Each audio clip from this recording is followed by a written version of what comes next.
por detrás de mi voz. Escucha, escucha,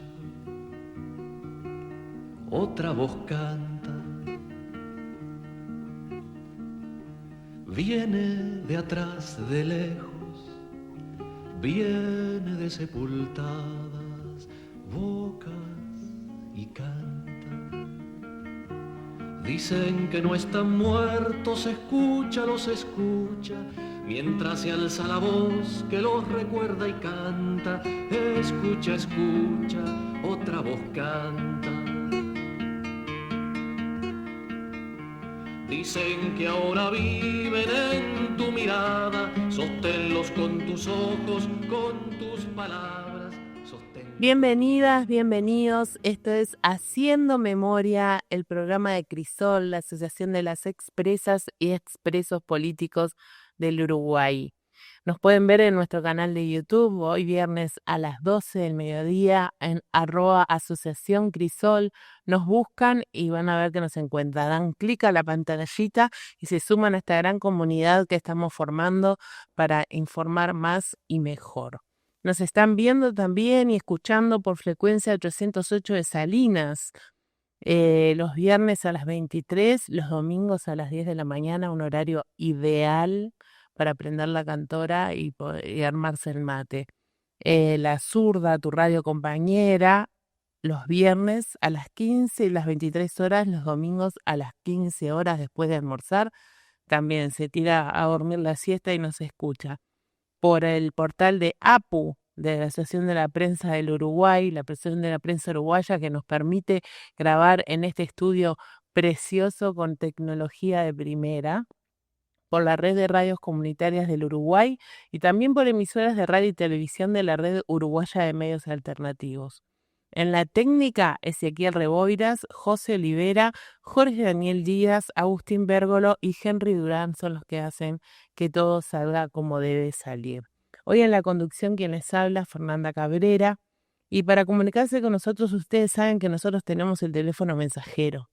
Un teléfono donde ustedes nos pueden mandar las cosas que quieren que difundamos, cosas que quieren que les parece que importante que se amplifiquen al 091-028-578.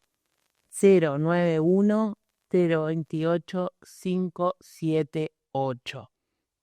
Pueden leer El Opinando en crisol.blogspot.com, que hoy salió uno nuevo. Ahí ustedes pueden leer el punto de vista de Crisol, el punto de vista oficial. Las sedes sociales en Joaquín Requena 1533 entre Bransen y Ana Monterroso.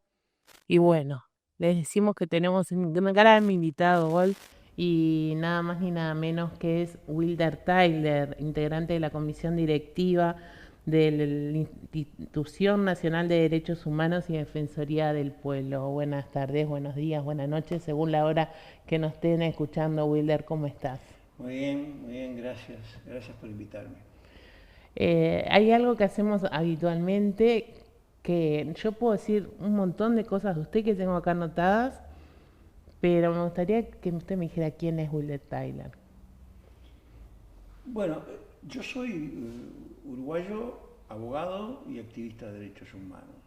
Esas tres cosas me definen. También puedo decir que soy padre, pero desde el punto de vista, a los efectos del programa, digamos, esas tres cosas creo que me sintetizan. He trabajado en el tema de derechos humanos desde hace más de 4 décadas. Empezamos acá en el 84. ¿Y qué despertó ese activismo en derechos humanos? ¿Se recibe de abogado? ¿Entra a la facultad? ¿Cuándo fue? Bueno, sí, claro. Yo fui estudiante durante el periodo de la dictadura en Uruguay y allí nos tocó ver el periodo inmediato anterior del autoritarismo y después también como testigos mudos, pero siendo estudiante universitario, lo que fue el periodo del terrorismo de Estado. Fui un estudiante activo en la FEU, por ejemplo, en los primeros años. Después pasé muchos años en el exterior. Después de recibirme estuve En total he pasado la mitad de mi vida fuera del país, pero ahí estuve 33 años, siempre trabajando en cuestiones de derechos humanos y en organizaciones de derechos humanos, en cuestiones legales, en Amnistía Internacional, en Human Rights Watch y otras. Y finalmente volví a Uruguay hace 7 años y medio, casi 8, y más pronto que tarde, sí, más pronto que tarde los compañeros de IDESUR, que era la primera organización de derechos humanos que yo había integrado, promovieron mi candidatura para era el segundo consejo directivo de la institución. Salimos electos allí, bueno, 5, porque hubo 4, hubo una renovación casi total, y bueno, fueron 5 años, y después fui reelecto para este segundo periodo ya desde hace 2 años y medio casi. Si tuviera que definir la Institución Nacional de Derechos Humanos y Defensoría del Pueblo, ¿cómo la definiría? Como yo no sé lo que es. Es una organización del Estado que tiene la principal característica de que tiene que ser independiente de todo poder y no recibir instrucciones de autoridad alguna. Así lo dice la ley, pero es clarísimo, ¿verdad? Para todo el mundo.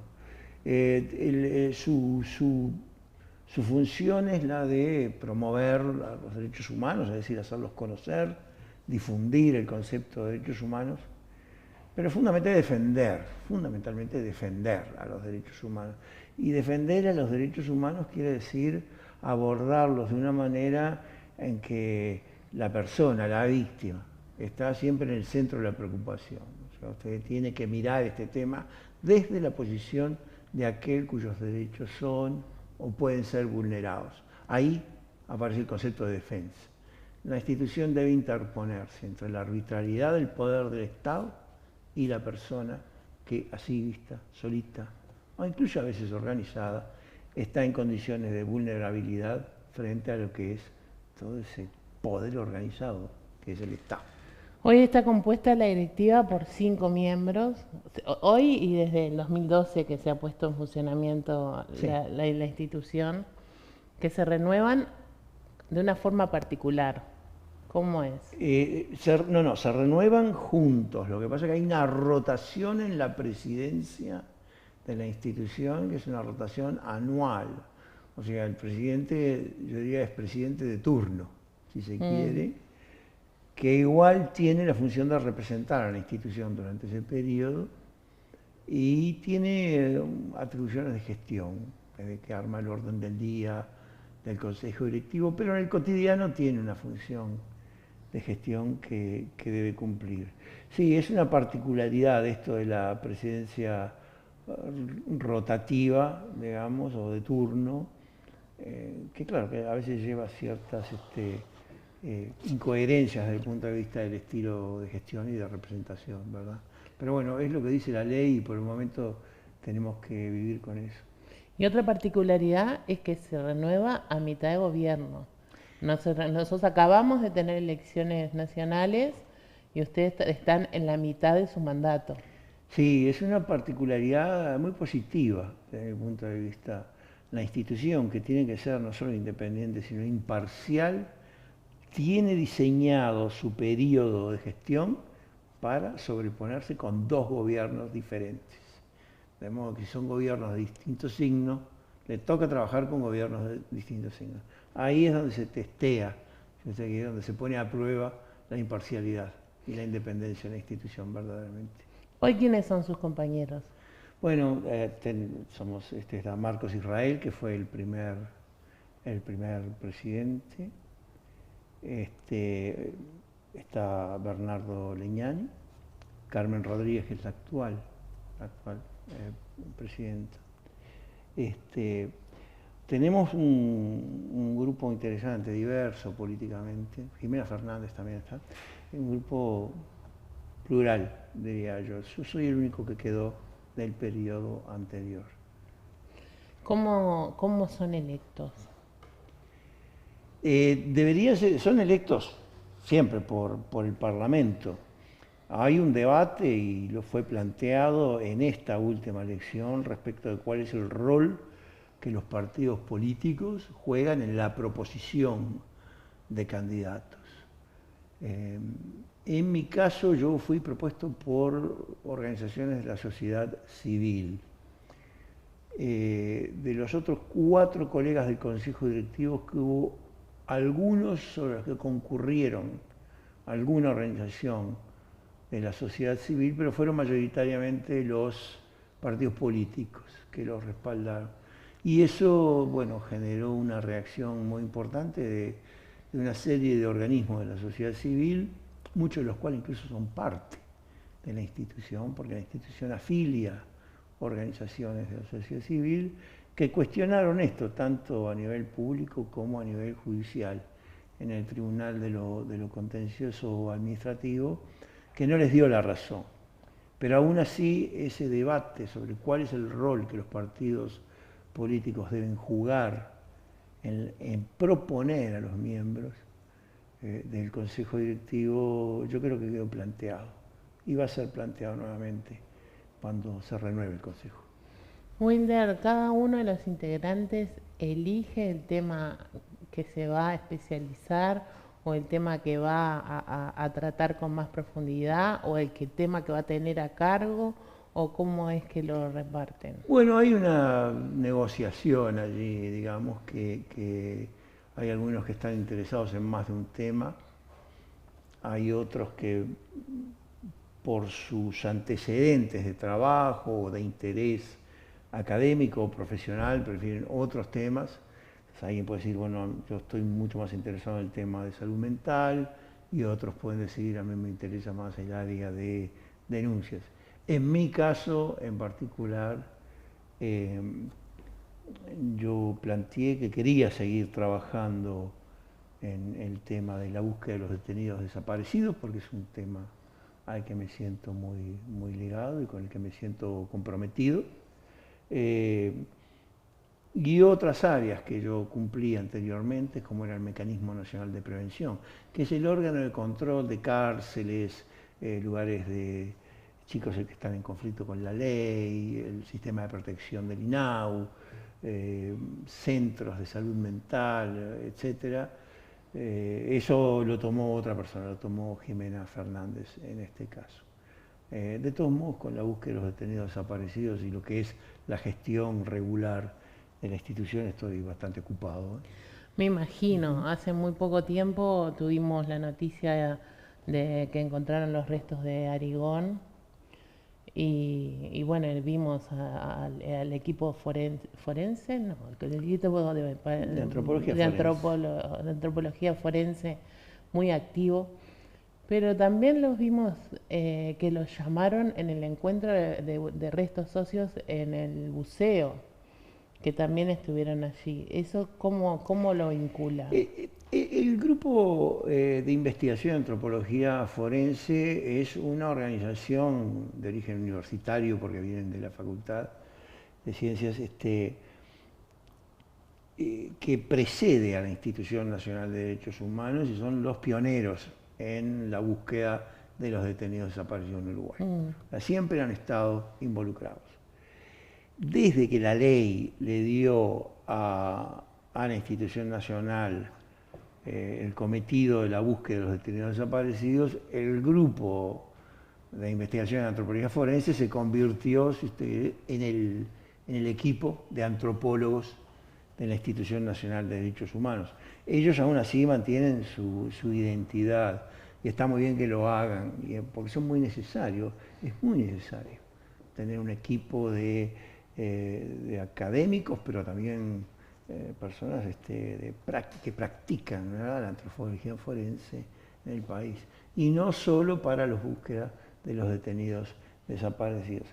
En este caso del buceo, sí nos comunicaron, porque era un número importante de material óseo, de huesos, que apareció allí.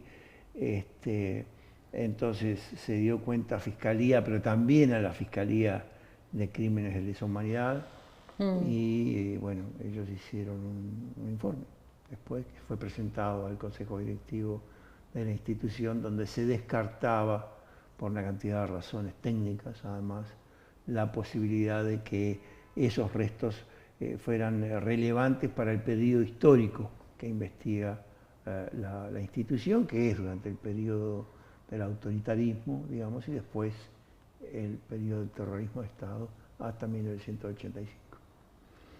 Wilder, el tema de las cárceles en Uruguay es un tema que pocos quieren hincarle el diente.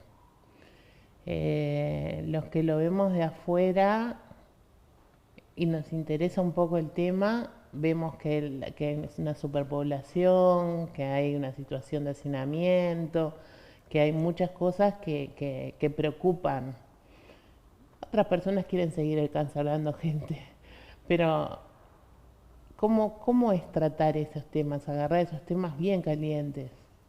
Bueno, yo en el periodo anterior del Consejo Directivo trabajé en el tema cárceles, y por tratarse de un equipo chico, de colegas, visitábamos 6 o 7 cárceles con regularidad y otras de forma más esporádica. Es una situación terrible que yo creo que solo ha empeorado hasta ahora.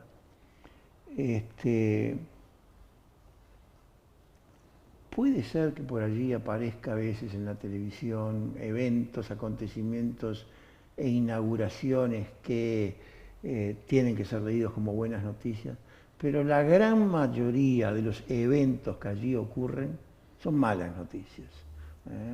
Es hacinamiento a una escala importante, es violencia, es droga, y es falta de compromiso eficaz del Estado, que no quiere decir solo decir que lo queremos arreglar, hacer planes, etcétera, sino que es dedicar recursos financieros suficientes como para que haya un número de operadores penitenciarios suficiente como para interactuar con la población reclusa, pero además para dar alternativas dentro de prisión y preparar su salida. No nos olvidemos, son miles y miles de uruguayos que salen a la calle después de haber estado en la cárcel. Salen con un boleto, quizás sus vínculos familiares y sociales han sido destrozados, deshechos luego de 2 o 3 años, con un enorme riesgo de adicción, no tienen a dónde ir, terminan en la calle. Caminemos por la calle y los vemos. O sea, es un número muy grande de personas que uno hoy ve durmiendo en la calle y habiendo trabajado en cárceles. A mí me resulta muy claro porque es como un estereotipo. Es joven, hombre, joven, de apariencia definitivamente pobre, muchas veces adictos, y definitivamente sin amparo. Entonces, durante este periodo de gobierno, la situación de las cárceles empeoró definitivamente. Hay algunos casos conocidos que lo han hecho algo realmente escandaloso, como es el caso de las mujeres que van hasta 4 años presos. Se había dado una mínima que no podía ser reducida de 4 años por querer pasar 50 gramos de marihuana adentro, por haber vendido un sobrecito de pasta base, por tener una boca en la casa. Muchas de ellas madres con un compañero, esposo o concubino que está preso, que tienen que parar la olla, ¿verdad? Pero que tienen a los niños, entonces no pueden salir. O sea, gente que queda atrapada en ese círculo vicioso y al que el Estado uruguayo resolvió además bajarles un mazazo de 4 años de prisión, no sé para qué. O sea, solamente, fue lo que llamamos en su momento el impulso punitivista, que cada 2 por 3 infecta a nuestra clase política, cómo reacciona a lo que es la violencia que genera el incremento del crimen y muchas veces alimentada por la droga. La reacción ha sido el punitivismo. Y es un círculo, porque además la gente tampoco quiere trabajar ahí. porque no hay cuidados de salud mental, no hay cuidados No, pero ese es parte del problema. O sea, los operadores penitenciarios, que yo conozco a muchos de ellos, que son gente dedicada, con vocación, que quieren hacer el trabajo. Ellos han salido en defensa del sistema carcelario con recursos de amparo ante la justicia, por el tema del hacinamiento recientemente, ¿no? Haciendo propuestas concretas. Pero claro, incluso para los que tengan la vocación por trabajar allí, vaya vocación, está bien, pero es difícil hacerlo. Es difícil hacerlo. Sí, es difícil hacerlo. Yo, que solo he visitado cárceles, dicho sea de paso, en mi experiencia anterior me tocó visitar muchas cárceles y en muchos países. Algunas de las uruguayas no tienen nada que envidiarles a esas cárceles de las que hablamos en América Latina, que son, se describen como tan terribles y tan violentas. Quizá el fenómeno interno de convivencia es un poco distinto. Aquí no tenemos a las maras ni a los individuos completamente tatuados, pero cuidado, o sea, los riesgos están corridos. De todos modos, el clima de violencia interno, la extorsión, la pelea de grupos, la tirantez entre grupos organizados, eso ya está instalado. Ya está instalado. Vamos a ir a una pausa, una tandita chiquitita, y vamos a hablar con el doctor Wilder Tyler de qué posibilidades hay está instalado, pero necesitamos que se desinstale de alguna forma. En tiempos de revolución digital, la vida en sociedad se vuelve cada vez más compleja, y en eso juegan un papel fundamental la información veraz y la comunicación equilibrada, ya sea a través de los medios tradicionales o mediante las redes sociales. La Asociación de la Prensa Uruguaya, a través de la plataforma portalapu.uy, brinda la posibilidad de una mirada seria y profesional comprometida con el tiempo que nos toca vivir. Nuestra plataforma, que publica diariamente notas de prensa, material audiovisual y productos de radio, vincula indisolublemente a la profesión con la ciudadanía a través de mensajes directos y transparentes, sin más compromiso o interés que el acceso libre y gratuito a la información veraz y profesional de la sociedad. apu.uy, la información plural y profesional.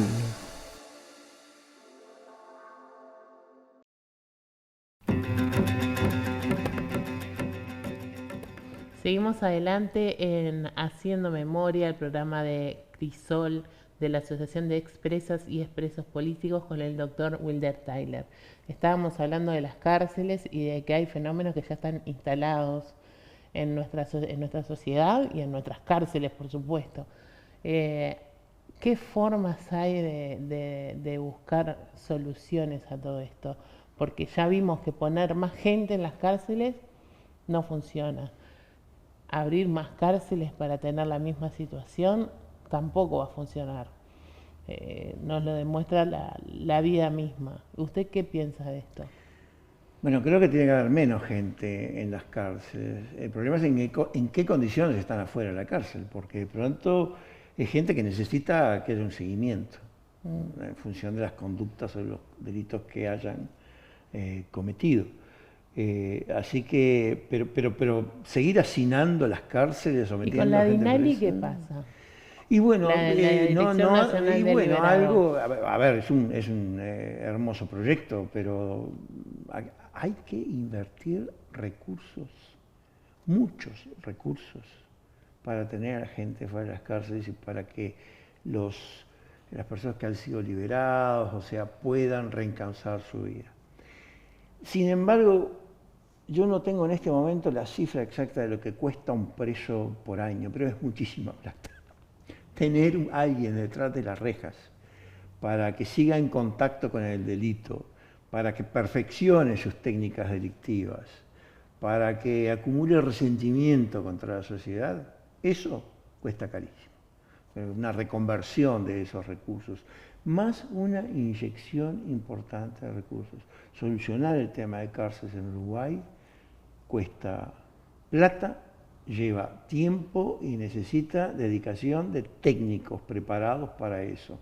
se necesita recursos no únicamente en materia de personal penitenciario, en materia de atención a la salud mental, en materia de enseñanza y educación para adultos y oportunidades de trabajo, el promover las oportunidades de trabajo, para que no pase esto que estamos viendo. Yo venía con un colega caminando para acá y empezamos a ver la cantidad de gente durmiendo en la calle por San José. Y claro, él, que pasa más frecuentemente que yo, y de noche me dijo, no sabes lo que es de noche. O sea, la manera en cómo que está aumentando. Entonces, es evitar eso. No se va a hacer de un día para otro, y no es solo poniendo más plata, o sea, se necesitan recursos de todo tipo, recursos humanos también. Pero yo creo que el principio tiene que ser el de que haya menos gente y no más gente en la cárcel. Lo que no quiere decir, quiero hacer este paréntesis. Sí, por favor. Lo que no quiere decir que no haya cárceles de máxima seguridad. Y lo que no quiere decir que no haya gente que tiene que ir a esas cárceles de máxima seguridad. Esas cárceles de máxima seguridad también pueden ser cárceles donde se da educación, se hacen proyectos de readaptación a individuos que de todos modos tienen que estar en condiciones de máxima seguridad, porque los hay. Entonces los hay, no podemos esconder esa realidad tampoco, pero no son la mayoría de los que están presos. Wilder, hablando de cárceles, las mujeres, lo traía usted hoy el tema de los 4 años, las madres, meten a esas madres presas y los niños quedan en situación de INAU, de Instituto Nacional de Menor. Bueno, hay muchos niños que quedan presos. ¿Que quedan presos con sus madres? Sí. Primero quedan presos, muchos de ellos. Otros, de acuerdo al diagnóstico que se haga, van a parar al INAU y entran en centros de protección integral, digamos. Pero cuando usted va tanto en el interior como en Montevideo, la unidad 9 es una unidad para mujeres con hijos. Y por circunstancias que no están ligadas al monitoreo de cárceles, estuve en la cárcel de Colonia la semana pasada, que creo que es justo decirlo, me pareció un establecimiento que a primera vista por lo menos estaba en muy buenas condiciones, en condiciones dignas. Sí. Fue la impresión que tuve. Pero ahí había madres con sus niños, empujando carritos, yendo a clase con los chicos. Estamos a viernes y hace 5 días hubo elecciones en nuestro país. El pueblo votó, se eligió cambiar de gobierno, cambiar de rumbo. ¿Usted cómo ve qué expectativas tiene de este nuevo gobierno en cuanto a esto? En cuanto a esto, y después le vamos a preguntar en cuanto a otras cosas también. Bien, en cuanto a esto, yo la expectativa que tengo es que de una vez por todas la búsqueda de los desaparecidos se transforme en una política de Estado, voy a agregar, efectiva. Porque desde el punto de vista discursivo no hemos estado tan mal. Uruguay, a nivel de la opinión pública, a nivel de los movimientos sociales, a nivel de nuestra gente, ha generado vías de consenso, si no totales, casi totales, ¿verdad? Los que están en contra son pocos y algunos lo disimulan, pero que hay que buscar y encontrar a los desaparecidos parece ser un elemento sobre el que pocos se animan a contradecirlo. El problema es que ahora, 50 años después, 40 años después, hacer eso requiere esfuerzos muy importantes. Requiere esfuerzos económicos, pero tampoco son enormes. Pero sí requiere esfuerzos de compromiso político, que sí son muy importantes. Requiere esfuerzos diplomáticos. No nos olvidemos que la mayoría de los uruguayos detenidos, desaparecidos, fueron detenidos fuera de Uruguay por ser uruguayos, por hacer cosas sobre Uruguay y en la gran mayoría de los casos por fuerzas represivas uruguayas que operaban en el contexto de la coordinación represiva que se dio a conocer como Operación Cóndor. Pero son la mayoría, no nos podemos olvidar no puede haber desaparecidos de segunda. Entonces, eso requiere esfuerzos diplomáticos que no se han llevado adelante durante mucho tiempo. Necesitamos que nuestra Cancillería y nuestras embajadas en Argentina, en Chile y en Paraguay y en otros países de América Latina también se pongan las pilas para trabajar eso. Por lo menos que lo hagan cuando la Institución Nacional de Derechos Humanos llega a esos países investigando lo que pasó con nuestros compatriotas desaparecidos allí. Eso en primer lugar. Después puede requerir un poco más de recursos financieros, no estamos hablando de cantidades que van a desbalancear el presupuesto nacional, para nada, estamos hablando de poca cosa. Y requiere acceso a archivos, la sistematización, no solo de que se nos den los archivos que por ahí se encuentran, porque alguien se tropieza con un archivo al abrir una puerta, y entonces no, sino un trabajo sistemático de localización de archivos que sean relevantes y después de acceso. Pero yo tengo esperanza, le tengo que decir la verdad, tengo esperanza. Y una de las razones por las que tengo esperanza es que, bueno, yo no habría dicho esto antes de las elecciones, pero ahora sí lo voy a decir. Porque la fórmula presidencial que fue electa tiene un compromiso con la búsqueda de los detenidos desaparecidos. Y la razón por la que lo digo no es por lo que ellos han dicho, sino por lo que ellos han hecho sin decirlo casi nunca. Porque el apoyo que la Intendencia de Canelones nos ha dado en la búsqueda de los detenidos desaparecidos es enorme. Y el apoyo que la Intendencia de Montevideo nos dio en todo el trabajo de identificación de Amelia Sanjurge ha sido enorme, enorme, enorme. No hubiéramos podido identificar a Amelia si no hubiera sido por el apoyo que tuvimos de la unidad de Necrópolis, de la División de Salud. Y no hubiéramos encontrado a los desaparecidos si no tuviéramos la máquina que tenemos, que es de la Intendencia de Canelones, los desmalezadores que nos abren camino adentro del monte para que la máquina entre. Pero lo más importante de todo esto es que ninguno de los dos hizo política con el tema. Y esto es lo que yo quería destacar.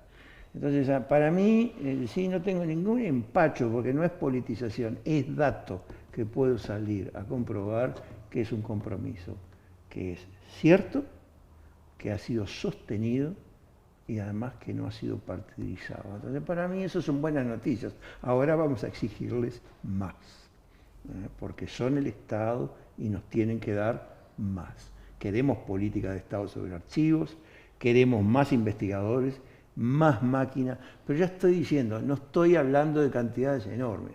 Lo que queremos es que haya un reflejo a nivel estatal, que cuando uno va a pedir algo que se necesita para indagar casos complicadísimos desde hace 40 años, no nos choquemos con una muralla burocrática, por ejemplo, o con procedimientos de ida y vuelta, que si no me traes aquello no te puedo dar esto, que tenemos que leer la ley 5 veces para que vean que sí tenemos derecho a hacerlo, o sea, para que no nos pase eso. O sea, que no se trata solo de no obstruir, no se trata solo de no obstruir, hay que hacer. ¿Cómo es el mecanismo por el cual a ustedes les dan los fondos? Los fondos los decide el Senado, es el mismo mecanismo que da a la Institución Nacional de Derechos los fondos. Nosotros trabajamos con un proyecto especial del Parlamento. Yo quiero destacar el rol aparte, no por equilibrar nada, sino porque es cierto que jugó la vicepresidenta Argimón. Francamente, cuando lo pedimos no estábamos seguros que nos lo fueran a dar, y fue gracias a su gestión, fue una gestión muy comprometida con este tema, sobre todo en la primera parte de nuestro trabajo, que logró que se nos... ella logró y negoció también era el senador Charles Carrera que coordinaba en ese momento la campaña, la bancada, perdón, de la oposición, pero lograron un acuerdo que fue muy, muy positivo. Ese mismo procedimiento espero que se repita. Es el Senado a través de la comisión administrativa. ¿Ustedes le dan reporte? Ah, sí, sí, claro. O sea, nosotros primero que damos reporte al Parlamento cuando quiera que nos llaman, y algunas veces les pedimos para ir, sin que nos llamen. Les vamos a dar un reporte. Se hizo una evaluación de la búsqueda de los detenidos desaparecidos a los 2 años de haber hecho el trabajo. Vino un experto del exterior a evaluar el trabajo. Vamos a hacer otra, vamos a hacer un plan a 5 años, vamos a proponer convenios concretos de efectivización de la ley de búsqueda a nivel del Estado.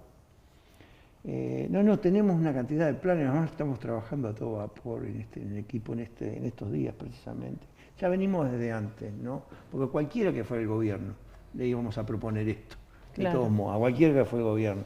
Pero bueno, resultó ser que justo fueron 2 personas que ya estaban comprometidas en la acción desde antes, así que por eso tenemos esperanza. Estamos poniendo la barra muy alta, así que ya digo, espero que mantengan el nivel de compromiso que tuvieron hasta ahora.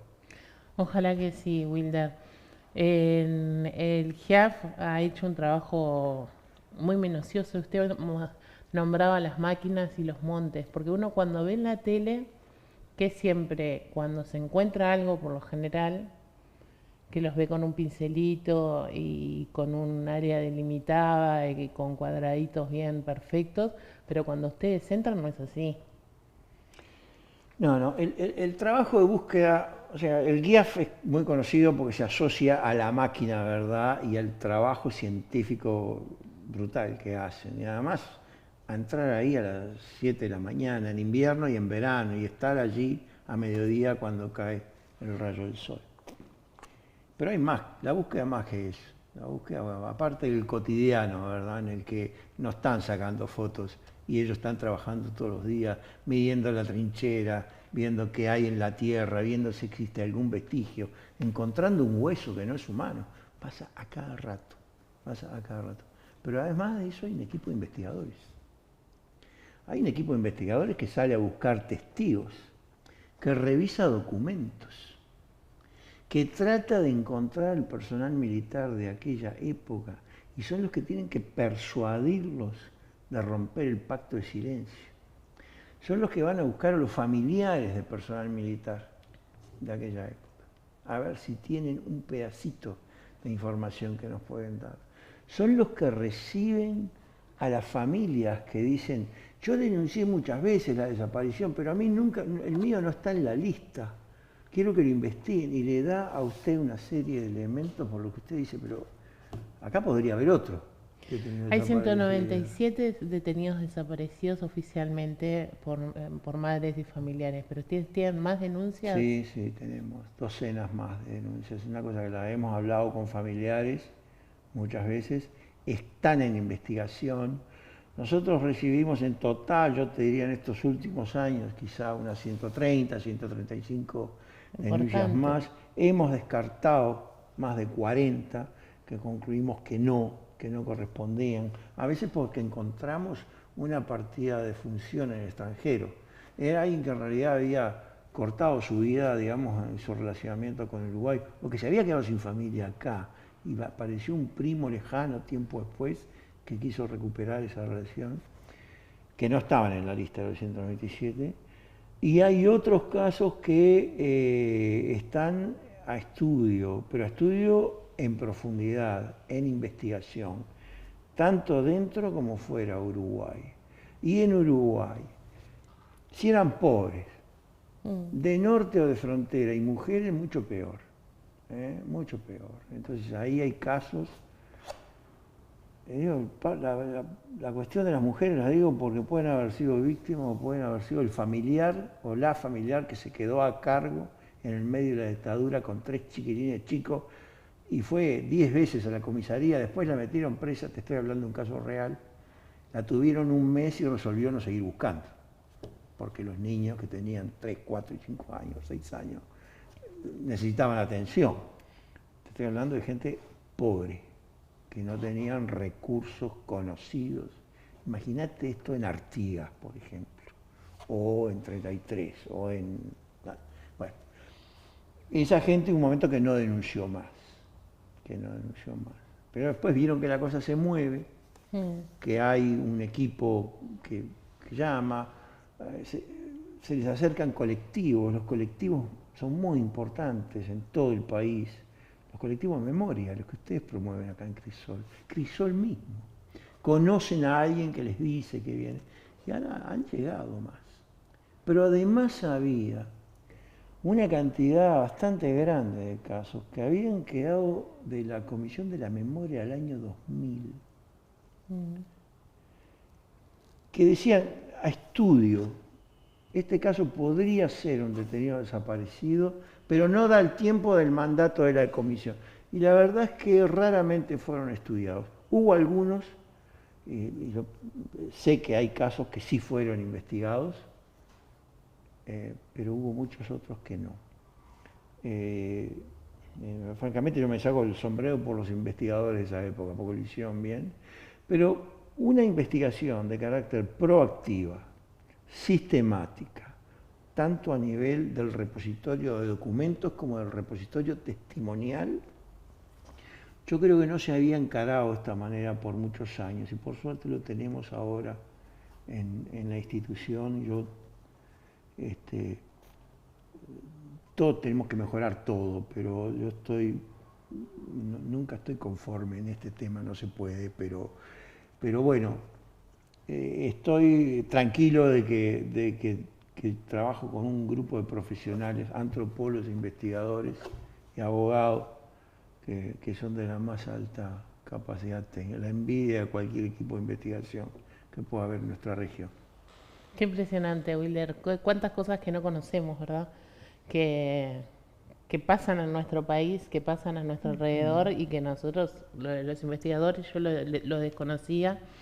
Siempre me pareció que hay mucha gente que sabe cosas, ¿no? A esos es a los que estamos buscando. Que hay que tienen que saberlas. Salen a buscar a esa gente, los investigadores. Que tienen que saberlas, que están entre nosotros. Sí. Y a veces son tan mínimas como si yo vi una noche un auto parado en tal esquina y a uno le parece que no es o capaz son anécdotas familiares que pasan de boca en boca, pero jamás salen para afuera. Y pueden ser muy relevantes, por eso nosotros siempre, cuando la gente dice, no, yo tengo un dato, si sabe algo, diga algo. Nosotros después lo ponemos juntos, armamos el rompecabezas, son rompecabezas enormes, extremadamente difíciles, las memorias se tornan borrosas, muchos compañeros fallecen, se van, otros se animan al final de sus vidas con memoria borrosa a decir cosas. El núcleo duro de los represores, o sea, los terroristas de Estado puros y duros, esos no van a hablar, y ya ni tratamos, porque ellos han hecho un pacto que está vigente, que está nutrido por una filosofía de guerra. O sea, yo creo que es gente que sigue en guerra, no me pregunte con qué, el país está en paz, pero ellos siguen en guerra y entonces no van a hablar. Pero hay gente que sí sabe, hay mucha gente en nuestra sociedad que sabe y a ellos, aunque sea un poquito, hay que decirles, convencerlos para que digan ese poquito, porque es la forma que podemos avanzar en este tema. Hubo en un momento, hace unos cuantos años, que la Iglesia Católica había abierto sus puertas para que quien tuviera algún dato se acercara y lo dijera en forma anónima. ¿Eso sirvió? La Iglesia abrió sus puertas y hace pocos meses, 3 meses, 4 meses, tuvimos una reunión con la dirección de la Conferencia de Obispos, con el cardenal Sturla y con Nelson Villarreal de Prosur, que fue quien hizo el nexo con la Conferencia de Obispos. Y yo diría que hubo una renovación de ese compromiso de trabajo. Fuimos con el fiscal Percivale. Fuimos pensando que vamos a estar media hora, estuvimos casi 2 hablando con los obispos y con el cardenal. Fue una discusión franca, dinámica, bien sincera, nos dijimos, nos explicamos el trabajo en detalle, y el por qué estamos haciendo esto. Y cómo vemos nosotros, quienes trabajamos en esto, el fiscal Percival y yo mismo en esa circunstancia, pero también Nelson Villarreal, que nos ha ayudado mucho, el valor que tiene esto. Discutimos con ellos eso, desde la óptica de ellos y la nuestra. Yo creo que hemos llegado a un entendimiento y, bueno, yo soy optimista, ¿no? Nos ha dado algún resultado. Es parte de investigaciones que están en marcha. El anonimato y la iglesia y el tema del pecado y el confesionario puede como que llegar a algunas personas. En reserva, o sea, tampoco es que nosotros le digamos a un sacerdote, usted tiene que revelar el secreto de confesión, no.